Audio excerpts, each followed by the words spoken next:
Bapak Ibu Sobat Muda yang berbahagia, sekarang kita bertemu dengan Pak Mul ya. Pak Mul, hari ini kita acara wisuda Pak ya. Ya.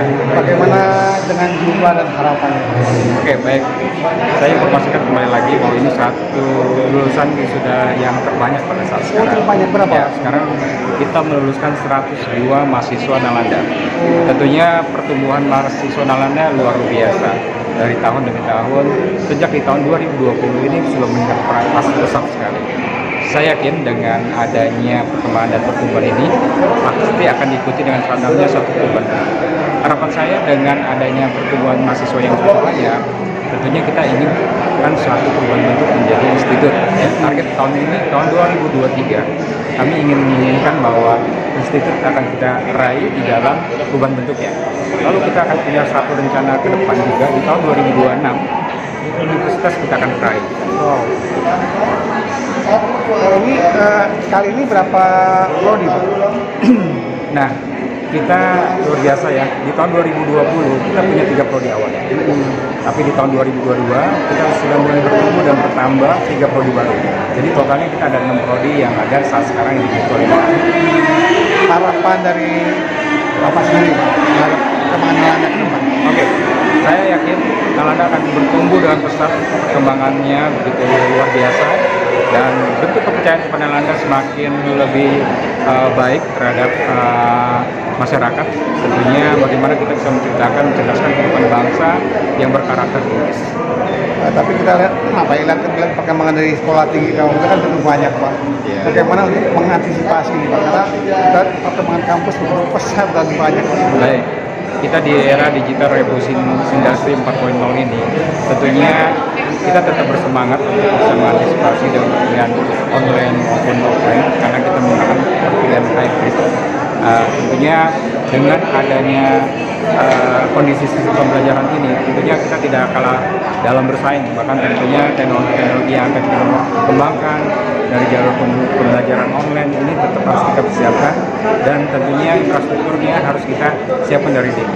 Oke Pak, Ya. tentu ada ciri khas yang tidak dipunyai oleh kampus lain dari Nalanda itu Pak. Bertumbuhnya mahasiswa Nalanda, kita punya satu program yang namanya Nalanda Brilliant. Oh, Nalanda. Artinya 9 school yang kita berikan, skill yang kita berikan suatu keahlian. Mereka tidak passion di dalam guru, tapi dia bisa meneliti 9 keahlian. Kalau dia punya passionnya seorang guru, tentunya itulah kelebihan yang dia miliki. Bahwa kelebihan ini yang akan dituangkan dalam suatu soft skill, tentunya akan bisa menyerap di lapangan pekerjaan. Oh, jadi nggak mesti sebagai guru agama ya? Ya, jadi dia bukan aja seorang guru agama, tapi dia bisa jago di manajerial. Dia bukan aja seorang guru agama, tapi dia jago di public speaking. Dia juga bukan seorang guru agama, tapi dia jago di statistik dalam mengambil suatu keputusan, dan juga dia bisa jago di dalam bidang digital marketing. Terima kasih, Baik. semoga kita selalu maju dan berhasil dalam Terima kasih Medi, luar biasa. nama budaya. Nama budaya.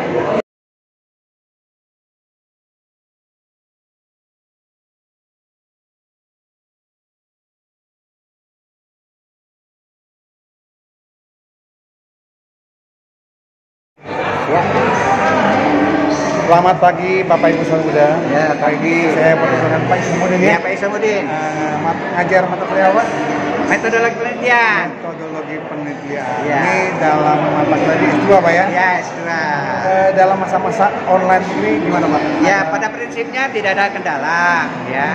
Pada prinsipnya karena kendalanya memang ada di sinyalnya memang. Tapi pada prinsip pembelajaran itu sudah luar biasa lah. Sama aja ya. Ada pada aktif semua, termasuk dosen-dosen kita juga aktif, termasuk mahasiswanya juga. Ini mahasiswa kita juga, ya, yang wisuda.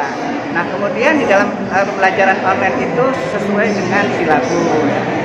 Dan juga memang apa yang kita ajarkan pada prinsipnya kita selesaikan lah. Cuma permasalahannya memang pemantauan sejauh mana mahasiswa itu mengikuti apa tidak, kan kadang-kadang off kamera ya masalahnya. Tapi pada prinsipnya sekalipun off kamera di off kan itu tidak jadi masalah. Yang penting ada pemahaman dan suara terdengar. Kadang-kadang kan kekuatan sinyal itu bisa mempengaruhi terhadap munculnya ya maba pembelajaran seperti itu. Oke nih yang wisuda nih wisudawan. Ya, yang wisudawan Oh, ini. siapa gimana nih? Ya, nama saya Lugita Isubowo. Nah. Ya, jadi selama 2 tahun lebih kita pembelajaran daring.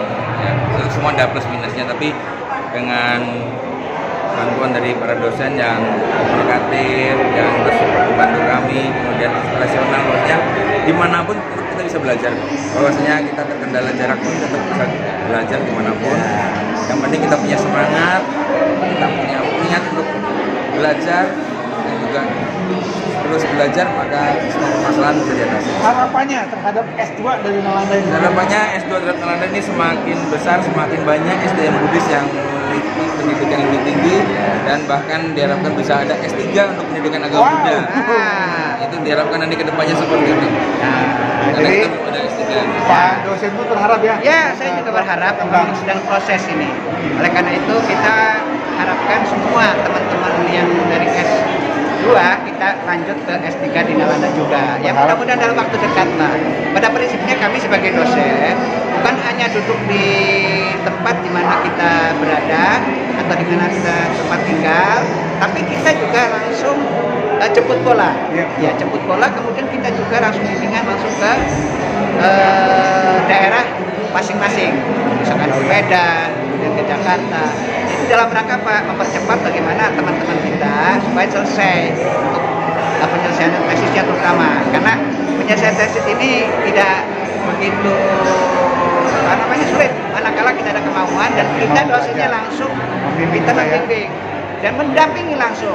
Bahkan kita sampai 1 atau 2 hari kita bimbing berkelompok seperti itu, karena kita harus punya target bagaimana supaya Nalanda ini output atau mungkin juga S2-nya minimal ya 95% lah untuk semuanya lulus seperti itu ya. Terima kasih, selamat ya, sukses selalu. Mari, nama budaya. Ya.